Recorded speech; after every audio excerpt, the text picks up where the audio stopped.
안녕하세요. 어떤입니다. 오랜만에 인사드리는데요. 그동안 저는 학교에서 공부도 하고 틈틈이 해결에 필요한 일들을 처리하느라 여유가 없었습니다.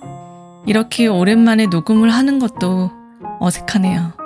오늘 제가 최근에 읽은 책 한 권을 여러분에게 소개해드리려 합니다. 한국과 일본, 지리적으로는 가깝지만 너무 다른 문화를 가지고 있는 두 나라죠. 어떻게 다른가? 먼저 미국의 유명한 팝 가수가 한국과 일본에 왔다가 너무 다른 관객의 온도차 때문에 깜짝 놀라는 동영상이 있죠. 동아시아 하면 다 일본인들 같은 줄 알았는데 바로 옆 나라인 한국인들이 보인 떼창에 놀랍니다. 저도 내한한 가수들이 한국 관객의 떼창에 감동받는 영상을 많이 봤습니다. 제일 유명한 건 에미넴의 영상이죠. 그것만 보더라도 한국과 일본의 관람 문화가 얼마나 다른지 알 수 있습니다. 그뿐 아니라 한국인들은 먹방을 즐기지만 일본인들은 야동을 즐기죠. 먹방이든 야동이든 보는 사람의 내밀한 욕망을 충족한다는 것에 있어선 비슷하지만 왜 한국인은 먹방에 열광하고 일본인들은 야동에 열광할까요? 또 한국인들은 정을 중시하고 일본인들은 아마에를 중시하는데 거기에는 어떤 차이점이 있을까요? 한국인들이 온라인 게임에 강한 이유는 뭘까요? 그 답은 한민의 선을 넘는 한국인, 선을 긋는 일본인에서 찾으실 수 있습니다. 이 책은 현재 드러나는 한일 간 다른 문화적 현상에 대한 분석과 더불어 자신과 외부 세계에 대해 어떻게 해석하는지, 개인의 욕망까지도 문화적 영향에 따라 어떻게 달라지는지 유쾌하면서도 진지하게 설명하고 있습니다. 한국과 일본은 서로 너무 다르면서도 영향을 주고받는 나라로 한국과 일본에 대해 비교하며 알아가는 건 흥미롭습니다. 지리적으로 가깝다는 건 평생 이웃으로 살아야 한다는 건데 서로에 대해 잘 안다는 건 중요한 일이죠. 그래서 내가 무엇인지 궁금하다는 자아 탐구적 욕망이 있으신 분들에게 이 책을 추천합니다. 이 책을 읽으시면 내 머리 위에 있는 문화라는 거대한 우산의 정체를 알게 되실 거예요. 그럼 이제부터 저는 이 책에서 가장 인상적이었던 한 꼭지를 읽어드리려 합니다. 2부 한국인과 일본인의 종특의 탄생에서 표정이 큰 한국의 탈, 표정 없는 일본의 탈의 일부입니다. 2부에서는 한국인과 일본인의 문화적 자아가 어떻게 다른지 설명하고 있는데 그 중에서도 이 꼭지는 한국과 일본의 탈을 통해 문화적 자아와 대인관계 양상을 파악하고 있습니다. 한국인과 일본인은 다릅니다. 그것도 많이 다르죠. 그 차이를 가장 크게 느낄 수 있는 부분이 바로 두 나라 사람들의 대인관계 양상입니다. 많은 외국인이 한국과 일본 사람들의 대인관계 차이를 이야기하고 있습니다. 일본인들이 깍듯하고 예의 바르지만 다소 조용하고 소극적이라면 한국인들은 훨씬 적극적이고 감정 표현이 많다는 것입니다. 하회탈로 대표되는 한국의 탈은 그 표정이 매우 큽니다. 심지어 얼굴과 턱을 따로 만들어서 고개를 젖히면 턱이 더 벌어집니다. 표정을 더 크게 만들 수 있는 것이죠. 한국의 탈춤에서 등장인물들은 자신들의 감정을 직설적으로 드러냅니다. 반면 일본의 대표적 탈은 가면극 노오의 탈, 노멘입니다. 노멘의 특징은 희노애락의 감정을 거의 담고 있지 않다는 점입니다. 대신 노오는 탈의 미세한 각도나 탈을 쓴 인물의 동작에 따라 등장인물의 감정을 표현합니다. 한국과 일본 사이에는 제3자의 눈으로 분명히 구분되는 행동 유형의 차이가 존재합니다. 그리고 그것은 두 나라 사람들의 대인관계에 대한 생각에서 비롯되는 것 같은데요. 이제부터 그 차이에 대해 말씀드려 보겠습니다. 일본인들의 대인관계는 혼내와 다떼마에라는 말로 요약할 수 있습니다. 혼내는 말 그대로 어떤 사람의 본심을 말합니다. 다떼마에는 세울 건, 앞전, 즉 앞에 세운다는 뜻으로 혼내와는 별개로 다른 사람들 앞에 세우는 대인관계용 마음이라고 할 수 있습니다.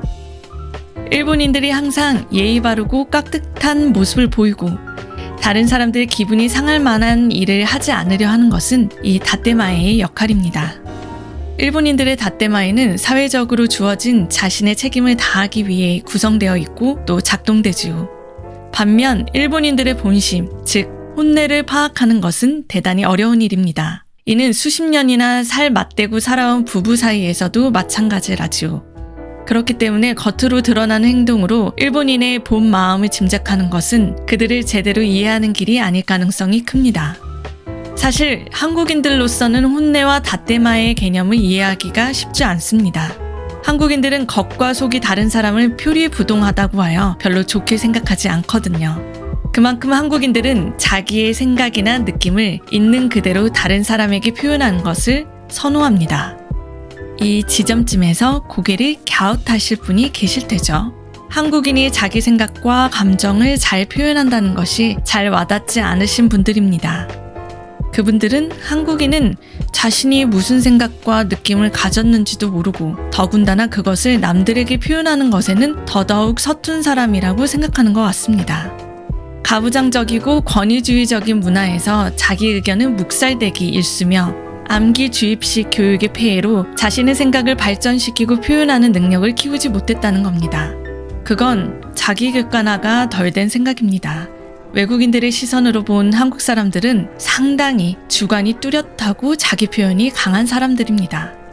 특히 일본인들이 생각하기에 한국인들은 깜짝 놀랄 정도로 자기 생각을 마음대로 말해버리는 사람들입니다. 일본인들은 다른 사람들의 기분이 상할까봐 절대 하지 않는 외모 품평이나 집단 간의 알력 같은 민감한 주제의 이야기들도 한국인들은 쉽게 꺼내거든요. 그리고 우리가 표현이 억제돼 있다는 생각은 역으로 강한 표현 욕구에서 나오는 것일 수 있습니다. 내가 나를 표현하고 싶은 마음이 없다면 내 표현을 가로막는 사회적 조건들, 예를 들어 권위주의적 문화나 획일적인 교육이 눈에 들어올까요?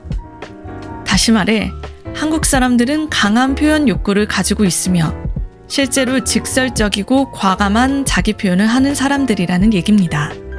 자신의 속마음을 감추고 상대방을 위한 또 다른 모습을 내세우는 일본인과 다른 사람들에게 자신의 생각과 감정을 비교적 솔직하게 드러내는 한국인. 이러한 차이는 한국과 일본의 나와 타인에 대한 생각에서 비롯됩니다. 요점 위주로 말씀드리면 한국인은 나와 다른 사람들 사이의 경계가 분명하지 않는 반면 일본인은 나와 다른 사람들 사이에 뚜렷한 선을 긋는다는 것이죠. 나와 다른 이가 철저히 구분되는 존재라는 생각 때문에 혼내와 다떼마에를 구분할 필요가 있는 것입니다. 사람 사이의 경계에 대한 생각은 한국과 일본 문화를 가르는 중요한 기준입니다. 이 생각은 두 나라의 전통극에도 그대로 반영되어 있습니다. 한국의 탈춤 같은 전통극에는 무대와 관객의 구분이 거의 없습니다. 배우들이 관객들에게 말을 걸기도 하고 관객들과 배우들에게 농담을 하는 일이 흔합니다. 노래나 춤 같은 건 아예 배우와 관객 구분 없이 어우러지는 경우도 많고 관객 중 몇 명이 무대로 불려나가 즉석 연기를 하기도 합니다. 한국의 전통극에서 무대, 마당은 극과 관객을 구분하는 최소한의 경계에 그치고 관객과 배우는 그 경계를 넘나들며 극을 함께 만들어 나가는 특징을 보입니다. 물론 극의 큰 틀이야 짜여져 있지만 말이죠. 그러나 일본의 극, 노호에서 관객은 무대와 철저히 분리됩니다. 노호의 배우들은 하시가카리를 통해 현실과는 전혀 별개의 세계인 극의 세계로 들어가고 일단 극이 펼쳐지면 그곳은 관객들이 앉아있는 현실과는 전혀 다른 세상이 되는 것이죠. 한국 탈춤처럼 관객이 무대로 나가거나 배우가 관객석으로 들어가는 일 같은 것은 상상할 수 없습니다. 사실 일본의 전통극에도 가부키의 하나미치 같이 배우와 관객의 교류를 위한 장치가 있기는 합니다. 가부키의 배우들은 관객석 가운데로 난 길인 하나미치를 따라 이동하며 연기를 하고 때로 관객에게 말을 걸기도 하죠. 하지만 이는 배우와 관객이 경계 없이 뒤섞인다기보다는 배우가 관객에게 침투한다는 느낌이 강합니다. 관객이 더 생생하게 극의 현장감을 느낄 수 있게 하는 도구인 것이죠. 관객은 감상자로서 극에 참여하게 됩니다. 연극, 특히 전통극에는 그 나라의 전통적 대인관계에 대한 가정들이 반영되어 있습니다. 그 차이가 극명한 한국과 일본 전통극에서 드러나는 배우와 관객에 대한 생각을 통해 두 나라 사람들의 전통적 대인관계에 대한 생각을 읽어내는 것이 그렇게 무리는 아닐 것입니다. 일본인은 기본적으로 자신과 타인이 명확히 구분되는 존재라는 전제 아래 관계를 맺습니다. 서로에게 피해를 끼치는 것을 꺼려하고 사회적으로 규정지어진 행동 반경 안에서 행동하는 것을 편안해하는 것은 이러한 전제에서 비롯되는 문화입니다.